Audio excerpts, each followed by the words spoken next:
So today's airport, we'll talk about the one parking spot to avoid, things to do when a rocket launch is delayed. Yep, I did say rocket launch. And our encounter with local pilots as we visit Lompoc Airport in Lompoc, California.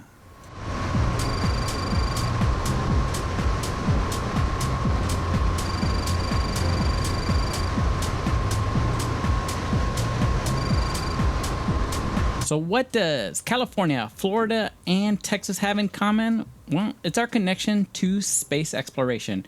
And only 6 miles west of Lompoc is Vandenberg Air Force Base Space Launch Complex. I know, it's a mouthful, but it has multiple launch pads. And of course, one of the key players launching rockets out of here is SpaceX.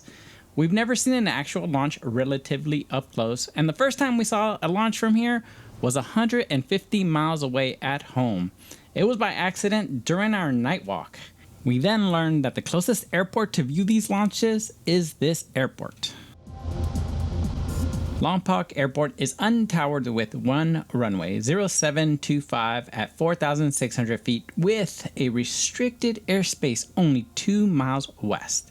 And that's why we entered the upwind at 2,000 feet, we verified no departing traffic, followed the upwind a mile out, and began our descending crosswind with the runway constantly in sight. So besides that really close restricted airspace, make sure you're listening to the CTAF because they do have skydiving operations and the jumpers land to the north of the runway. Yeah, the direction we turn to circle to land. On our visit, we probably saw at least 5 jumps, and they sometimes even sync those jumps with the launching of the rockets, which I can only imagine how amazing that looks.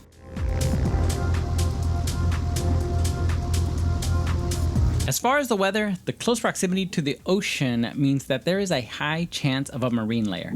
We've seen Vandenberg completely covered with clouds while Lompoc has clear skies. But if Lompoc receives that marine layer, there is an instrument approach, the RNAV for runway 25, with minimums at 1,000 feet AGL. So keep an eye out on those ceilings.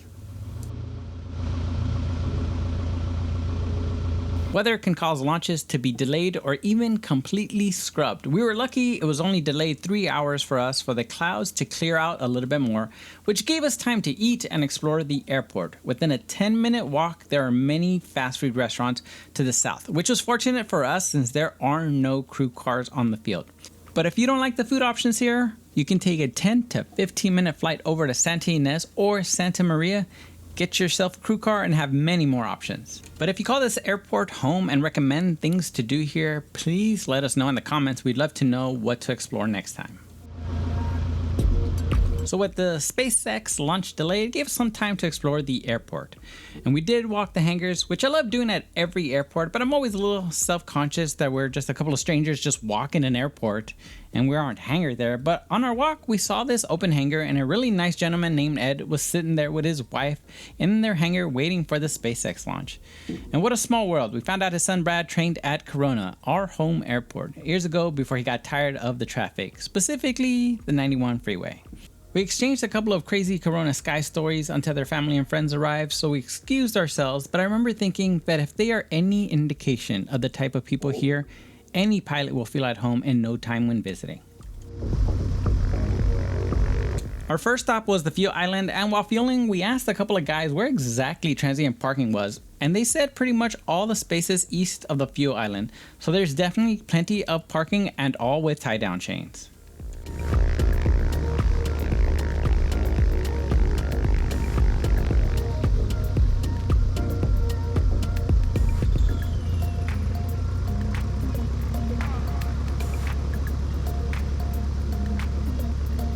And so right now we're about to show you that even though you have all this parking, there is one spot you do not want to park at. And there's a very, very good reason for that. And it's because when you park yourself aligned with the fuel island and you have a skydiving Cessna 208 Supervan 900 fueling right in front of you, you will get all that exhaust. So don't do what I did.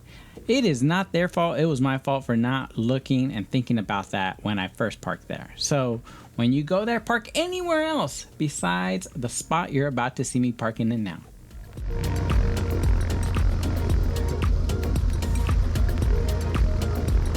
Yeah, and this pause was me trying to figure out, am I going to park to the left or the right of that diamond? Obviously, I chose wrong.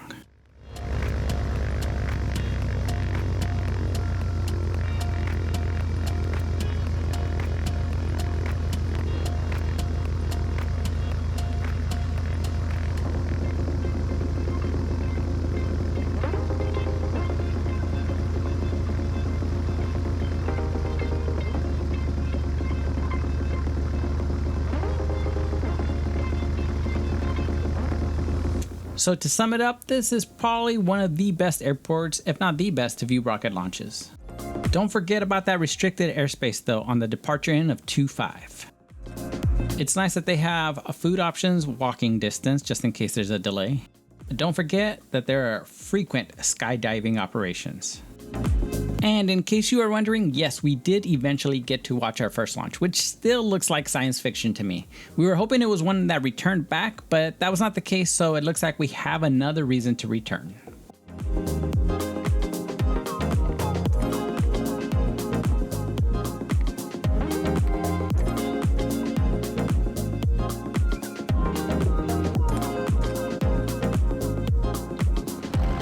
We appreciate you all so much for your comments because you guys don't have to and you still do. So we wanted to highlight some of those on what we call the Squawk Box to highlight some of our favorites. Today is from a friend squawking at Advent2K2 who requested this airport a couple of months ago.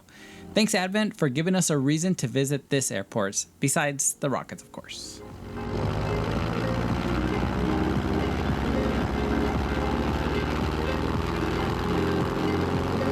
And of course, thank you all so much for the support. One of the most exciting aspects of this YouTube journey is making new friends all over the country, literally up and down the West Coast. We have plans to meet many of you, and that blows us away. We can't wait. We'll see you guys next week, and until then, as always, go fly, go discover.